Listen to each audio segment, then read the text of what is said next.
नमस्कार दर्शक बंधु आमी श्री महाकाल आबारो चले एसेছি আপনাদের সামনে একটি বশীকরণ ভিডিও নিয়ে। বন্ধুরা ঠিকই শুনেছেন, বশীকরণ ভিডিও নিয়ে। তো আমার চ্যানেলে যদি নতুন হয়ে থাকেন অবশ্যই আমার চ্যানেলটিকে সাবস্ক্রাইব করে রাখবেন, পরবর্তী নতুন কোনো ভিডিও সবার আগে আপলোড হওয়ার সাথে সাথেই আপনার কাছে যাতে পৌঁছে যায়।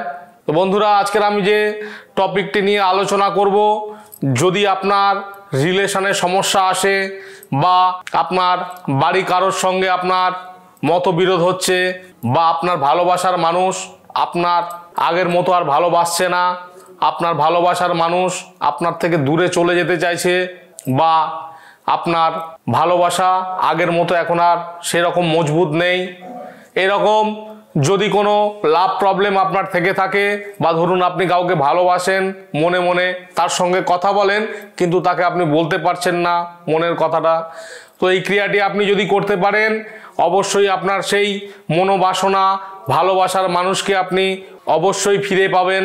তো বন্ধুরা কি করতে হবে, তো আমি কিছু টিপস আপনাদেরকে দেব, কিছু জিনিস আপনাকে জোগাড় করতে হবে। কি জিনিস? আপনাকে একটু চিনি জোগাড় করতে হবে, সেই সঙ্গে দুটো এলাচ জোগাড় করতে হবে, সেই সঙ্গে একটি তুলসী পত্র জোগাড় করতে হবে। তো বন্ধুরা কি বললাম, একটু চিনি, দুটো এলাচ, সেই সঙ্গে একটি তুলসী পত্র বা তুলসী পাতা, এটি আপনাকে জোগাড় করতে হবে এবং এই ক্রিয়াটি করতে হবে যে কোনো বৃহস্পতিবার অথবা শনিবার, যে কোনো বৃহস্পতিবার অথবা শনিবার এই ক্রিয়াটি আপনাকে করতে হবে। কি করবেন?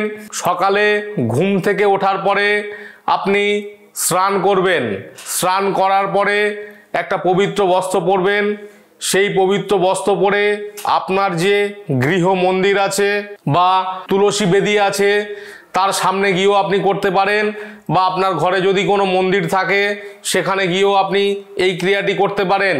কি করবেন?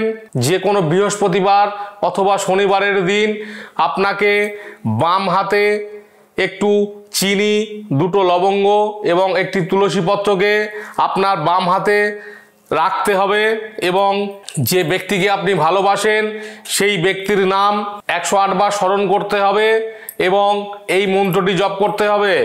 মন্ত্রটি যখন জপ করবেন নিজের মধ্যমা আঙুলটি ওই তিনটে জিনিসের ওপরে স্পর্শ করে এই মন্ত্রটি জপ করবেন। ওং কামেশ্বরী কামদেবতায়, ওই ব্যক্তির নাম বসং কুরু কুরু হুং ফাট সহা, এই মন্ত্রটি আপনাকে জপ করতে হবে। জপ করার পরে আপনার পা থেকে মাথা পর্যন্ত অ্যান্টি ক্লকওয়াইজ 7 বার ঘোরাতে হবে। 7 বার ঘোরানোর পরে সেটিকে নিয়ে আপনি মুখের মধ্যে দিয়ে আপনি খেয়ে নেবেন, দেখবেন চমৎকার হয়ে যাবে বন্ধুরা। এই রকম পরপর 7টা বৃহস্পতিবার অথবা যদি শনিবার করতে পারেন আপনার ভালোবাসার মানুষ নিজের থেকেই আপনার কাছে আসবে। তো এই ক্রিয়াটি করবেন যে কোনো শনিবার অথবা বৃহস্পতিবার। যদি আপনি সঠিক পদ্ধতি অবলম্বন করে এই ক্রিয়াটি করতে পারেন আপনার দূর হয়ে যাওয়া ভালোবাসা আপনার কাছে অবশ্যই ধরা দেবে এবং আপনার বাড়ি যদি কারোর সঙ্গে সমস্যা হয়ে থাকে সেই ব্যক্তি কিন্তু আপনার কাছে নিজের থেকেই আসবে এবং নিজের থেকেই আপনার সঙ্গে কথা বলবে, আপনার সঙ্গে আগের মতো সম্পর্ক থাকবে। বন্ধুরা এই প্রয়োগটি অবশ্যই করবেন। যদি করতে কোনো সমস্যা হয়ে যায় সেক্ষেত্রে আমার সঙ্গে যোগাযোগ করে নিতে পারেন, আমি আপনাদের এই টোটকাটি কিভাবে করতে হবে অবশ্যই সাহায্য করব। এছাড়াও যদি কোনো সমস্যা থেকে থাকে সেটি আপনি আমার সঙ্গে ভিডিওর নিচে আমার নম্বর দেওয়া আছে এবং চেম্বারের অ্যাড্রেস দেওয়া আছে, সরাসরি এসে আমার সঙ্গে যোগাযোগ করতে পারেন, আমি আপনাদেরকে অবশ্যই সাহায্য করব। এই ভিডিওটি দেখে যদি আপনি উপকৃত হন তাহলে নিজের বন্ধু বান্ধবের মধ্যে একটু শেয়ার করে দেবেন যাতে তারাও এই ভিডিও দেখে উপকৃত হয়। বন্ধুরা ভালো থাকবেন, সুস্থ থাকবেন, পরবর্তী ভিডিওতে আবার দেখা হবে। জয় শিব শম্ভু।